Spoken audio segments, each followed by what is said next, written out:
Hi guys, welcome to our channel. మన ఛానల్లో IPL season మొదలైనప్పటి కానుంచి IPL news అయితే నడుస్తుందని అందరికీ తెలుసు కదా. దాంట్లో భాగంగా ఈరోజు ఎస్ఆర్హెచ్ మరియు డీసీ మ్యాచ్ గురించి మాట్లాడుకుందాం. ఈరోజు డీసీ వాళ్ళు చాలా అంటే చాలా ఘోరమైన గేమ్ ప్లే ఆడారని అయితే చెప్పుకోవాల్సిందే. వైజాగ్ స్టేడియంలో డీసీ హోమ్ గ్రౌండ్గా నిర్వహించుకొని తొలి match DC versus SRH match ఆడంగా డీసీఏ పైసే సాధించి చాలా ఘన విజయం నమోదు చేసిందని అయితే చెప్పుకోవాలి. ఎస్ఆర్హెచ్ని చిత్తుగా ఓడించి డీసీ మాత్రం చాలా ఘన విజయం సాధించిందని అయితే చెప్పుకోవాలి. ఎస్ఆర్హెచ్ టాస్ గెలిచి ముందుగా బ్యాటింగ్ తీసుకోగా ఎస్ఆర్హెచ్ మొదటి ఓవర్లోనే అభిషేక్ శర్మ రన్అట్ కావడంతో ఇంకా ఎస్ఆర్హెచ్ పని అయిపోయిందని అందరూ అనుకున్నారు. దానికి భిన్నంగానే వచ్చిన ప్రతి ఒక్కరు కూడా స్టార్క్ ధాటికి తట్టుకోలేకపోయారు. కేవలం స్టార్క్ ఒక్క బౌలరే 5 వికెట్లు తీశారంటే ఇంకా మ్యాచ్ ఎలా ఆడారో మీ ఊహకే వదిలేస్తున్నాను. నేను ఇక్కడ ఎస్ఆర్హెచ్ని తప్పు పట్టట్లేదు, కానీ ఎప్పుడు బ్యాటింగ్ తీసుకొని అదే ఇంటెంట్తో ఆడాలి, 300 కొట్టాలి, 250+ కొట్టాలనే స్కోర్ అండ్ ఆ మైండ్ సెట్తో మాట్లాడుతున్నాను. ఎప్పుడు అంతే అగ్రెసివ్ బ్యాటింగ్ అనేది చాలా అంటే చాలా కష్టం అని అయితే మనకి తెలుస్తుంది. వైజాగ్ గ్రౌండ్ గురించి తెలిసి మళ్ళీ మధ్యాహ్నం ఆడుతున్నాం అని తెలిసి కూడా అండ్ టాస్ గెలిచి మనం బ్యాటింగ్ తీసుకోవడం అనేది చాలా పెద్ద సాహసం అని అయితే చెప్పాలి.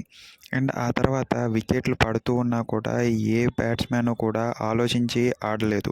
ప్రతి ఒక్కళ్ళు అగ్రెసివ్ బ్యాటింగే ఆడారు. మనం చూసుకున్నైతే నితీష్ కుమార్ రెడ్డి అంతే ఆడారు. అండ్ ఆ తర్వాత ఉన్న మిగతా బ్యాట్స్మెన్లు కూడా అలాగే ఆడారని అయితే చెప్పుకోవాలి. క్లాసన్ కూడా ఈరోజు గేమ్ లాగా ఆడలేదని అయితే చెప్పాలి. ఎప్పుడైతే టీంకి అత్యంత స్కోర్ కావాల్సిందో అప్పుడు టీం మొత్తం పడిపోతుంది.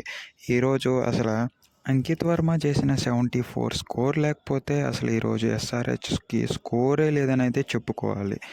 పెద్ద పెద్ద ఓపెనర్లు అండ్ స్ట్రాంగెస్ట్ బ్యాటింగ్ ఉన్న టీమే ఈ లైనప్ పడిపోయిందంటే మనం అసలు ఇంకా ఏం మాట్లాడుకోవాలి.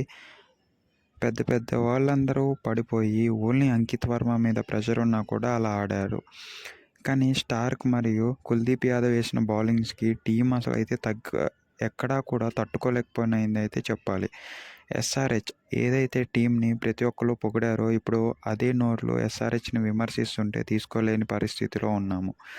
అండ్ నెక్స్ట్ మ్యాచ్లో అయినా కూడా కొంచెం స్లోగా ఆడి స్టడీగా అయిన తర్వాత మ్యాచ్ అనేది మీ ఇష్టం వచ్చినట్టు కొట్టొచ్చని నా ఫీలింగ్. డీసీ అయితే పక్కగా ప్లాన్ చేసింది, కానీ ఎస్ఆర్హెచ్ దాని ఒళ్ళో పడిపోయిందని అయితే నా ఫీలింగ్. ప్రతిసారి 300 టార్గెట్ కాకుండా విన్నింగ్కి టార్గెట్ చేస్తే మనం సెమీఫైనల్స్లో ఫైనల్స్లో కూడా గెలవచ్చు అనేది నా ఫీలింగ్. అండ్ మీ ఫీలింగ్ ఏంటో ఒకసారి కామెంట్స్ రూపంలో తెలుపుతారా? అదీకాక ఈరోజు డీసీ మాత్రం చాలా అంటే చాలా అద్భుతమైన ఫీల్డింగ్ మరియు బ్యాటింగ్ బౌలింగ్ కూడా చాలా బాగుందని అయితే చెప్పుకోవాలి. ఈ విధంగా ఆడితే డీసీకి కూడా ఫైనల్స్కి వెళ్ళే ఛాన్స్ కూడా ఉందనేది చెప్పాలి. బిగ్గెస్ట్ స్ట్రెంగ్త్ అంటే ఫ్యాఫ్ డు ప్లెసిస్, స్టార్క్ మరియు కుల్దీప్ యాదవ్ అని అయితే చెప్పుకోవాలి. కేఎల్ రాహుల్ కూడా అంతే ధీటుగా సమాధానం చెప్తున్నాడు. బ్యాట్ మరియు వికెట్స్ వెనకాల కూడా చాలా గొప్పగా ఆడారు DC. All the best. And SRH please try to improve in next matches. ఈ వీడియోలు మీకు నచ్చినట్టయితే please like, share and subscribe చేసుకోండి. అండ్ కిందనే ఉన్న టెలిగ్రామ్ ఛానల్ మరియు వాట్సాప్ కమ్యూనిటీలో జాయిన్ అయిపోండి.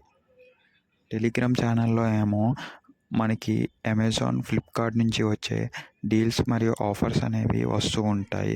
వాట్సాప్ కమ్యూనిటీలో హెల్త్ రిలేటెడ్ కమ్యూనిటీ మరియు ఇన్ఫర్మేషన్ని చెప్తూ ఉంటాము. మీకు కిందనే సేమ్ అమెజాన్ లింక్స్ కూడా ఉంటాయి. ఏమైనా కావాలితే అందులోంచి కొనుక్కోండి. మోరోవర్ మన ఫేస్బుక్ ఛానల్ కూడా ఉంది. ఒక్కసారి వెళ్ళి అక్కడ జాయిన్ అయిపోండి. అది నాకు చాలా అంటే చాలా హెల్ప్ఫుల్ అవుతుంది. Okay guys, thank you for watching.